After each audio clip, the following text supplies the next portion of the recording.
कौन सा आत्मा का रोल क्या है, परमात्मा का रोल क्या है, तो आत्मा का क्या रोल है। यहाँ जो परिवर्तन की प्रोसेस है वो खुद ऑलमाइटी ऑथोरिटी कर रहे हैं। किसी आत्मा में पावर नहीं, चाहे वो बेहद की आत्मा क्यों ना, कितने भी पावरफुल आत्मा क्यों ना। परिवर्तन की सूत्रधर ऑलमाइटी है, उसके हाथ में पूरा सूत्र है, फॉर्मूला है, क्योंकि पावर उसी के पास है और किसी के पास पावर नहीं है। लेकिन वो डायरेक्ट कैसे करेगा, डायरेक्ट नहीं कर सकता, उसको करवाना पड़ता है, क्योंकि ये वायुमंडल को परिवर्तन करना है। पावर वायुमंडल से परे है, ये वायुमंडल में पावर आएगा कैसे, वो एक प्रोसेस है।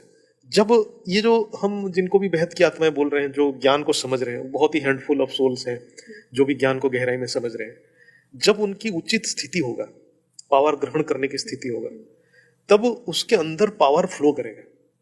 तो स्थिति बनाना बच्चों का काम है। पावर उनके पास नहीं है, लेकिन स्थिति बनाना उनका काम है, जो आत्मा की स्थिति को बनना। क्योंकि उनके पावर, उनके आत्मा में संकल्प नहीं है, क्वांटिटी नहीं है, लेकिन उनके पास गुण है।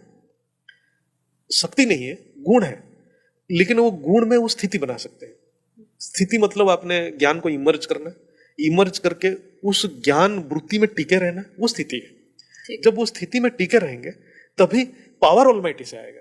उनके हाथ में पावर नहीं है, पावर देने वाले ऑलमाइटी ऑथोरिटी, वो उनका रिस्पॉन्सिबिलिटी है। पावर ग्रहण करने के लिए या स्थिति बनाने का रिस्पॉन्सिबिलिटी सारे बच्चों की है, मतलब बेहद की आत्माओं की है। तो रोल डिफाइंड है, ऐसा नहीं कि क्लैरिटी है, पूरी क्लैरिटी है, ये ज्ञान की। तो हो सकता है जैसे आपने बात करी, क्योंकि बहुत बड़ा विषय, देखिए परिवर्तन बहुत बड़ा विषय है, और शायद एक आधा ये पहला ही पॉडकास्ट होगा जो हम विनाश की जगह परिवर्तन की बात कर रहे हैं, और ऐसे माहौल में ये डिफिकल्ट है, बहुत डिफिकल्ट है इसको अंडरस्टैंड करना, क्योंकि इसके लिए पूरा आपको रहस्य समझना होगा। मतलब आपको अपनी पहले सोल जर्नी समझोगे तो ही शायद रिटर्न जर्नी कर पाएंगे, है ना। तो यहाँ पे मैं ये पूछ रही हूँ कि ये जितना भी प्रोसेस हम समझ रहे हैं, शायद आपने जैसे कहा कि वो सूत्रधार एक ही है, शायद इसलिए अभी तक सभी विनाश की बात कर रहे हैं, क्योंकि आज तक उनके शायद अवतारी पुरुष आए सारे, मतलब अभी तक जितना भी बातें हो रहा है सब स्टेरियोटाइप है, पूरा रिकॉर्डिंग पे चल रहा है, रिकॉर्डिंग पे किसी को होश नहीं है कि ऑलमाइटी ऑथोरिटी कौन